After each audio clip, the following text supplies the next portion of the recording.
Muchas veces en este programa hemos hablado de Colón, Sí. distintos aspectos de su gesta, etcétera, etcétera. Como todos saben,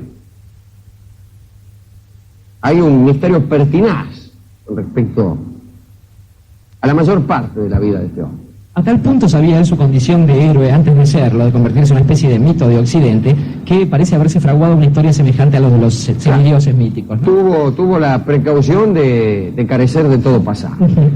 Él siempre cultivó ese misterio, pero vamos a ver. Ni siquiera puede descartarse la posibilidad de que efectivamente, como decía don Salvador de Madariaga, se haya tratado de un hebreo. Sí. Ustedes saben que en 1492 los judíos fueron expulsados de España, de manera tal que estaba lleno de conversos. Había muchas personas que habían adoptado la religión, o sea, el cristianismo, y que habían cambiado de nombre. Entre ellos, y aquí un argumento a favor de esa teoría, el propio mentor de don Cristóbal en la corte, don Luis de Santángel, era judío por todas sus ramas, judío converso. Así que es muy probable que haya sido Colón hijo de conversos o converso él mismo, pero no se puede saber, no se sabe. No hay absolutamente ninguna prueba ni a favor ni en Su contra. apellido, que remita a las palomas, también les podría permitir sospechar eso. Sí, ¿no? pero ahora Sería- vamos a ver algo interesante acerca del apellido. También se habla del ardor religioso de Colón, más propio del neófito que del cristiano viejo, pero en fin. También atribuir sus silencios a un pasado turbio e inconfesable, que haya sido, por ejemplo, negrero o pirata en el terraño, bueno, puede ser, pero puede ser que no. La explicación de su origen humilde es suficiente para esto, en un hombre que tenía en el protocolo de la corte el lugar siguiente al de la familia real, de manera que había una buena razón para ocultar, aunque más no sea un origen humilde, pero el hecho es que ocultó toda su primera juventud, y bien puede haber sido negrero o pirata o qué sé yo qué, no se sabe. Pero quiero decir esto, hay otra hipótesis, es aquella que señala que Colón era pariente bastardo del rey Fernando de Aragón, más concretamente sobrino por parte de padre. Y esto es más o menos así, lo voy a hacer muy simple.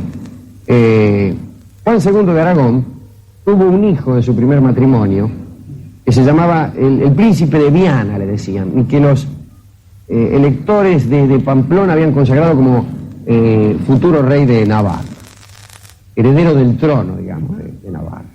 Muerta la madre del príncipe de Viana, Juan II se casó de nuevo con Juan Enríquez, y ahí sí es donde tiene al que después sería Fernando de Aragón.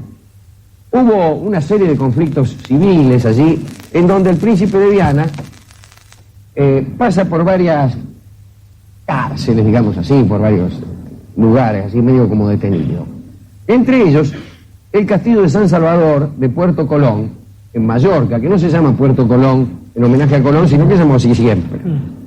Y así, el príncipe parece que tuvo amores con una mujer de apellido Colón, como muchos había allí, que se llamaban el solariego correspondiente a ese mismo lugar, Colón. Y de ella tuvo 3 hijos, Bartolomé, Diego y Cristóbal, que son por otra parte nombres muy mallorquines, muy comunes. Diego, usted agregaría Santiago, justamente, o sea, Jacobo, digamos. Yago, claro. Quiere decir que Cristóbal Colón sería sobrino del rey, y eso justificaría, por ejemplo, que Colón bautizara la primera isla que encontró en América con el nombre de San Salvador, castillo donde quizá nació. Segundo, bueno, la facilidad con que el rey le concedió toda clase de honores, aunque esto puede explicarse mucho mejor que a través del parentesco, a través de la hazaña impar que realizó Colón. Caramba. Vamos, no era por sobrino, sino por descubridor de América, qué tanto ni qué tanto. Y tercero, podría explicar también el tener los Colón en su escudo las barras de bastardía, que en este caso sería una bastardía muy deseada, la bastardía real. Sí, sí. Pero bueno, no sabemos, tampoco sabemos eso, aunque esta aparece como, qué sé yo, las otras también aparecen bastante razonables, pero no se sabe. Ahora, el objeto de esta charla es este. Ya se ha hablado mucho del misterio del origen de Colón, pero hay misterio en la muerte. Después de la muerte de Colón, sigue el misterio. Y yo le voy a contar la historia de los viajes de Colón después de muerto. Y tiene, yo creo, su interés. Cristóbal Colón murió, como saben casi todos, en Valladolid, en 1506. Y allí lo enterraron por primera vez. Este es el primer reposo de Colón. Primer lugar de reposo, Valladolid. En el convento de los franciscanos. Valladolid. 1506, crepa Colón, lo entierran ahí. Muy bien. Inmediatamente lo trasladan a Sevilla. No inmediatamente. Después, ¿por qué? Colón había pedido que sus restos reposaran en Santo Domingo. Entonces, cumpliendo con esa voluntad, lo trasladan primero a Sevilla, donde lo ponen ahí en la cartuja de Santa María de las Cuevas, a la espera de ser conducido después a Santo Domingo, donde él había pedido descansar para siempre. Ahí lo tiene. Después, lo trasladan a Santo Domingo. Pero sucede que en 1795 España asedia a Francia la parte de la isla donde estaba Colón. Entonces, un marino, don Gabriel de Aristizábal, estaba ahí con una flota, lo embarca en un buque que se llamaba El Descubridor y lo vuelve otra vez a La Habana. Primero a La Habana, hace una escala en La Habana antes de volver a Sevilla. Y ahí estuvieron un buen rato hasta volver a Sevilla, esta vez en la catedral. Hasta ahí solamente parece un largo periplo. Valladolid, Sevilla, Santo Domingo, La Habana, otra vez Sevilla, la catedral. Su ruta, diría alguno, muy literalmente. Pero resulta que cuando los restos de Colón estaban en Cuba, aparece un tipo que era enviado del Papa, Monseñor Roque Cochia,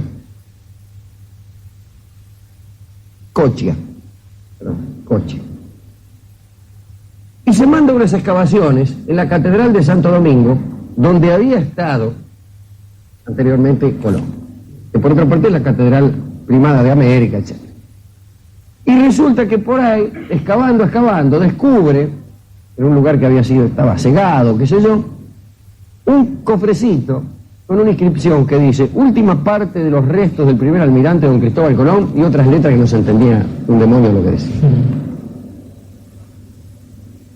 Y dice: muchachos, miren lo que encontré. Algunos dieron crédito a este hallazgo de Monseñor Cochia, y otros, como el doctor Baltasar Cuartero, dicen que esto es una superchería.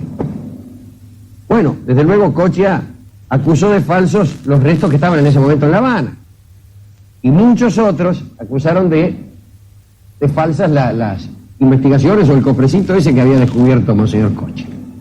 A punto tal que don Alfonso XII, por medio de nuestro amigo Cánovas del Castillo, don Antonio Cánovas del Castillo, le pide a la Academia que se pronuncie en este asunto. Y la Academia se pronuncia de un modo oscurísimo, medio a favor de los restos que estaban en Santo Domingo, en La Habana, pero no dice nada. La Academia dice que sí, oscurece más. Y resulta que en 1950 sucede que en la cartuja de Santa María de las Cuevas, donde había estado Colón en segundo término, Valladolid, Sevilla, venden ese lugar, y lo convierten en una fábrica de loza. Y unos tipos que empiezan a hacer reformas encuentran una cripta, que resulta ser una cripta importante, donde no se enterraba a los monjes, sino a los muertos importantes, y encuentran un esqueleto cuya data coincide, etcétera, etcétera, etcétera, al que le faltaban los pies. Muy bien. Y empiezan a sostener que ese esqueleto era en realidad el de Colón y que Colón no había salido nunca de ahí. Y entonces, para demostrar que Colón sí había salido de ahí, había ido a Santo Domingo y había ido a La Habana, había vuelto a Sevilla, buscan ¿dónde? Pues en los archivos de India. Habrá de saberse que en los archivos de India se consignaba todo. No había barco que no estuviera anotado. Y una vez que salió un barco, no había nada de la carga que no constara en el archivo de India.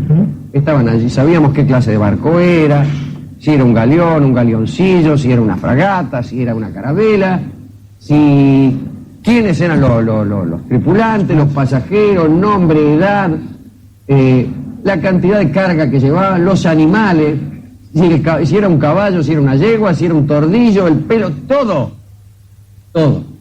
Y así nos enteramos de muchas cosas con respecto a ese viaje donde se supone que viajaron los restos de Colón desde Sevilla a Santo Domingo. Nos enteramos que salió... Discúlpeme, estoy a punto de morir, pero trataré de terminar la charla. Salió un 6 de abril de 1538, sale una flota. Sabemos que la nave capitana se llamaba San Cristóbal. Sabemos que su destino era Santo Domingo. Sabemos quién la comandaba. Y nada menos que un amigo nuestro, a Hernando de Soto. Justamente. Aquel en cuyo honor, que después anduvo en Mississippi. Por Norteamérica. Por eso hay un auto norteamericano que se llama así, el de Soto. Que tiene un indio de cabeza alargada en la punta de... Este amigo de Soto comandaba aquella flota. Y sabemos cuántos tipos iban y cuántas naves. Y sabemos qué carga llevaba, y los caballos, y las toneladas de todo, exacto todo. Sabemos también que llegó a Santo Domingo, y que en Santo Domingo, para recibirla, estaba nada menos que Fernández de Oviedo, un distinguidísimo cronista, que contó todo, pero todo lo que pasó en las Indias. Y sin embargo, nada dicen los archivos de Indias de los restos de Cristóbal Colón.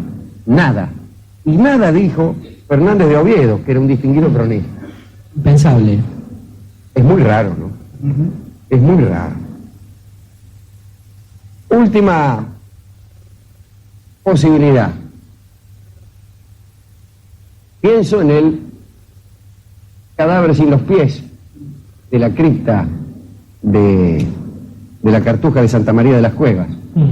Y pienso en el cofrecito encontrado por Cochia, que decía última parte de los restos del primer almirante don Cristóbal Colón.